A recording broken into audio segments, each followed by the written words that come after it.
The Toyota Tacoma is the best truck, maybe vehicle overall, that you can buy if you're interested or concerned about these things. Now, let me tell you what I'm talking about. You know, I am out here driving around in the Tacoma right now, and I've been thinking as I've been driving around, you know, I've had, I hate to admit it, like 70 vehicles in my lifetime. I'm probably over 70 now.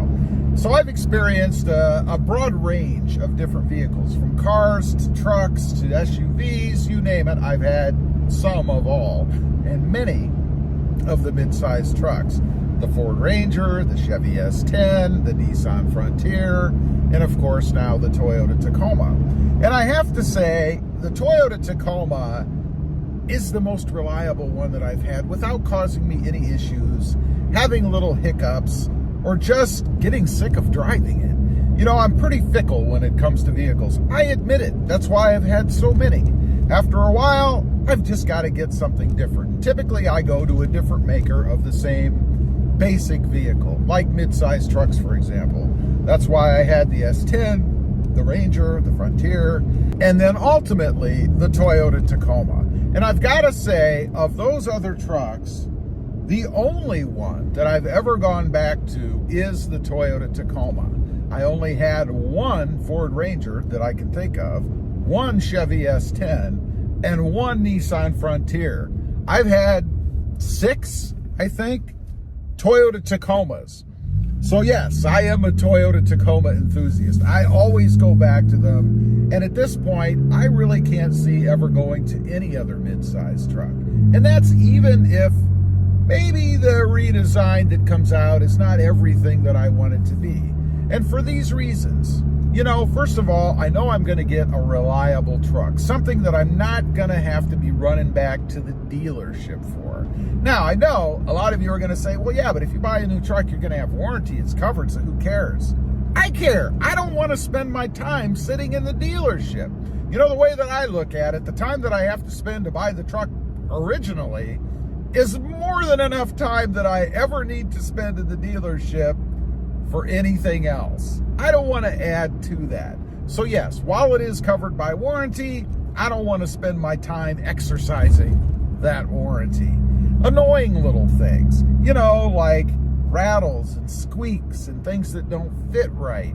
Maybe panels that warp. You know, down here in South Texas where I live, it gets hot. Look at the sky right now. I mean, it's 80 degrees and this is January. So imagine what it's like down here in the summer, July, August, June, September. It's hot. Sometimes panels can warp. And I have to say, this is a ding against the Toyota Tundra. I had panels, the ones that cover the tweeters in the front, and they started to warp in the heat. I noticed looking up at them, I could see a panel sticking up like it was curling almost on the edge. Very disappointed. I hadn't had that truck very long. It was maybe 6 months, maybe less. And that's what was happening. I could only imagine what would have happened had I kept it longer. Maybe that panel would have come all the way up. I don't know. Haven't experienced anything like that in the Toyota Tacoma. Everything in here looks just like it did when I bought it. No weird things, no discoloration from the sun beating on the dash, no cracks in the dash from it drying out from the UV rays of the sun. Everything is spot on. What about the way everything works? Have you ever had a glove box that warps or doesn't shut right? I've had glove boxes in the past that actually would pop open because it was really hot outside, just held on by this little plastic clip thing. And they actually would pop open if I was on a really bumpy road or something. Now, I know that's an extreme, right? You shouldn't have that happen in any new vehicle, but it did. Nothing like that in the Toyota Tacoma. The seats, they're cloth.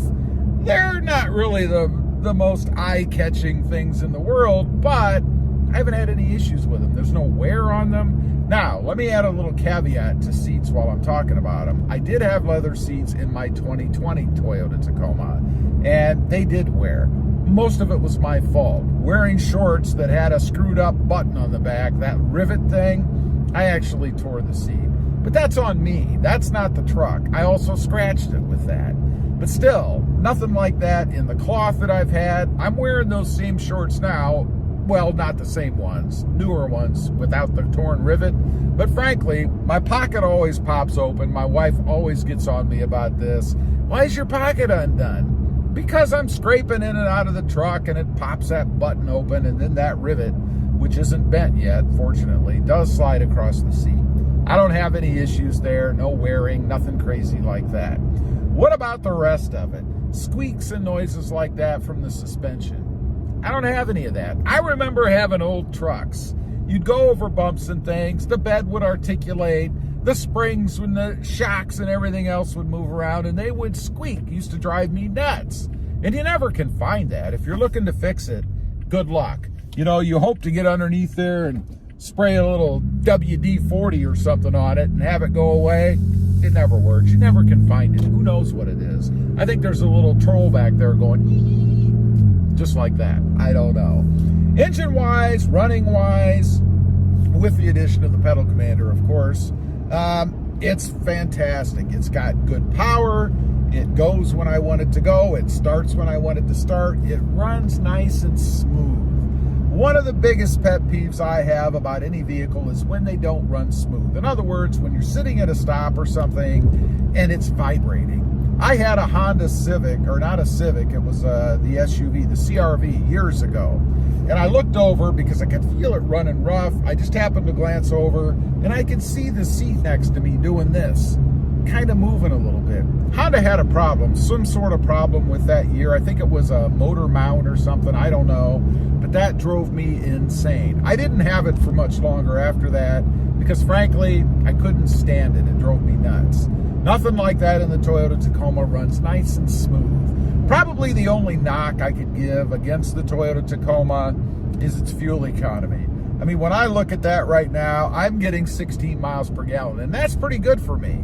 Normally, I'm in the 14s. Now, I do have heavier, bigger tires, and I have added some weight in the form of the roll bar and the tires and the bed mat and, you know, all the extra things you add that you really need to account for, I think, if you're looking for fuel economy. I may have even gained a little bit of weight over the holidays, so I'm kind of decreasing that a little bit myself. Anyway, it's all of those things. Reliability, dependability, not having to screw with repairs. I don't think I've had a recall on this truck either. All of those little things that really make a big difference, and they're the reason why I will always have a Toyota Tacoma. I'm not looking at the other brands out there, and I don't think there's anything they could really do because I don't have any faith in them. I do have faith in the Toyota Tacoma. Anyway, leave a comment. Let me know. Do you agree? Is the Toyota Tacoma the best midsize truck that you can buy for those reasons? I'd be curious to know. Also, real quick, I do have 2 additional channels. Mod Driven, all about, right now, the Mercedes-Benz, mods and things to that car. And RobMotive JT, all about the Jeep Gladiator. Check them out, and if you're interested, why not subscribe? And while you're at it, smash the subscribe button here, too. Thanks for watching. Stay safe out there. Bye.